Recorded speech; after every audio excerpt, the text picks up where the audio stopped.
Just because you make mistakes doesn't mean you are a mistake. We all make mistakes. It's how we grow. It's how we learn.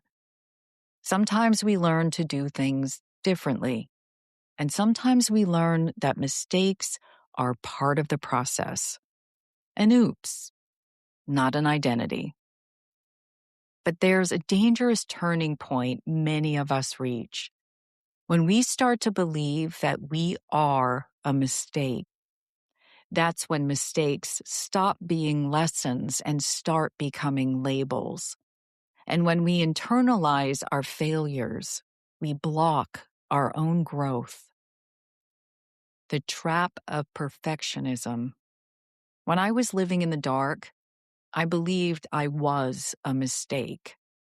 Every time I messed up, even just a little, I used it as proof that I was broken, unworthy, or incapable.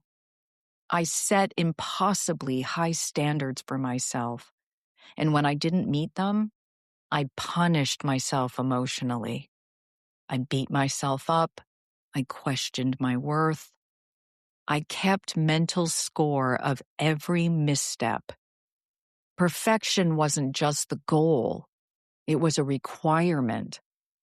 And every time I fell short, I used it as another reason to feel like I had failed at life. The permission to mess up. Everything changed when I got help. I was told something I had never even considered. It was okay to make mistakes. In fact, it was encouraged. Mistakes meant I was trying. Mistakes meant I was doing something new.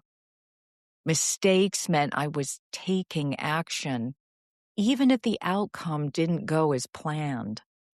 That shift in thinking opened the door to something I hadn't felt in a long time: freedom. I stopped needing to be perfect and I started focusing on being present. I learned to ask, what can this mistake teach me? Instead of, what does this say about me? Listening to the signs. Another thing I began to notice, I made more mistakes when I wasn't taking care of myself. If I was tired, overwhelmed, underfed, or overworked, my errors increased. And instead of blaming myself, I started seeing those slip-ups as signals. Maybe I needed a rest. Maybe I needed better boundaries. Maybe I needed to slow down. Mistakes become more than just missteps. They become a check-in, an opportunity to notice where I might be neglecting my own needs. Mistakes that lead to magic. Here's the other thing. Some of my biggest mistakes, they've led me to some of the most beautiful parts of my life. If I hadn't taken the wrong turn, I wouldn't have found the right path. If I hadn't said yes when I probably should have said no, I wouldn't have learned what a real yes feels like. We don't always know in the moment, but sometimes what we call a mistake is actually just a redirection, a plot twist with a purpose. The only real mistake? The only mistake you can make is not taking action because you're afraid of failing. Playing it safe, holding back, staying small, that's where real regret grows. Life isn't about getting it right all the time. It's about trying, learning, adjusting, and trying again. Mistakes are just part of the road. They're not roadblocks. They're guides. And they are never who you are. Slay reflection. What are you learning?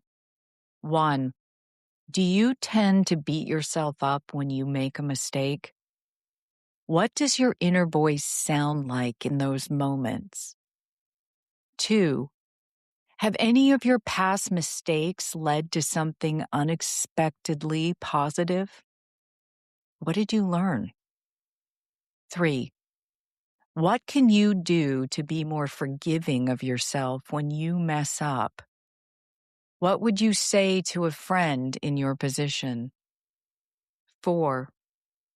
Are you holding back from taking action out of fear of making a mistake? What might shift if you gave yourself permission to try? 5. How can you begin turning your mistakes into tools for learning instead of weapons for self-punishment? What would change if you saw them as stepping stones instead of stop signs?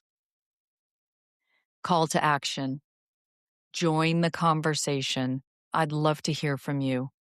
What's one mistake you've learned from, and how did it help you grow? Share your story in the comments. Let's cheer each other on. And if you know someone who's being too hard on themselves, send this to them. Sometimes all we need is a nudge. I'm Carrie Genzel, reading a blog from stateofslay.com. Slay on.